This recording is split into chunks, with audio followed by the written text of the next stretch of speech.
Just about a decade ago, it seemed like everything we were talking about in terms of the culture was wrapped around this word toleration or tolerance. And it wasn't, you shouldn't be intolerant. You need to be a tolerant people, Yeah. tolerant culture. But where we are today in 2020 is that toleration isn't even good enough now. It's not enough for people merely to have legal protection, or at least the personal liberty to do whatever they want sexually in the privacy of their own bedrooms or wherever with consenting parties, but they demand frequently approval.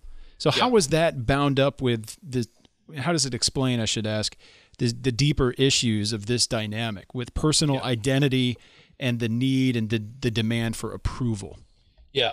Well, Taylor picks up on an idea from Hegel that I think is very useful here. Mm-hmm. Taylor talks about recognition.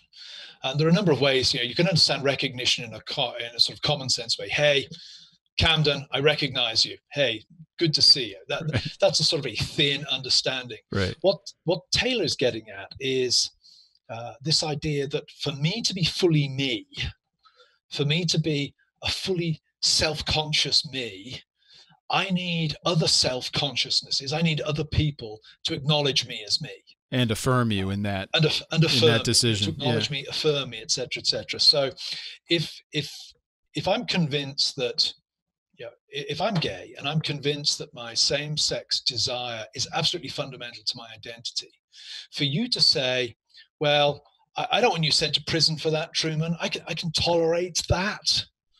What you're actually saying is, I'm not going to punish you for that, but I'm not going to recognize you either. I'm Yeah. still going to deny your identity Mm-hmm. at a fundamental level. And that's not enough. I mean, that's why Christians can look on at the cake baker scenario or the florist scenario where they won't provide services for a gay wedding. And I think from a Christian perspective, we think of that in terms of, well, we can't do something that we feel would be sanctioning, the mockery of a religious ceremony. Or we can't do something that would be sanctioning an action of which we don't approve. We're not campaigning to ban that action, but we ourselves cannot sanction it. The gay couple, of course, see it as our identity is being denied. It is the equivalent of Jim Crow. It is the equivalent of racism to them Exactly. because recognition is being denied at that point, and that's why you know, tolerance was a useful, I think, rhetorical stepping stone.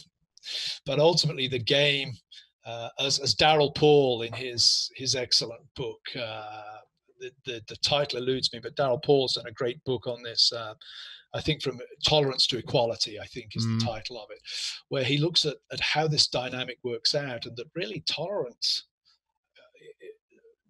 tolerance was never going to be enough because tolerance doesn't deliver on that important act of recognition. It still says it's legitimate to deny my identity. Okay, we're not going to send you to prison for being black, but we're not going to treat you as an equal human being. That Right. sounds really bad to us. That's Right. racism. Transpose that into the realm of sexual politics, and you get the sort of the same kind of well, Certainly. you'll understand the dynamic.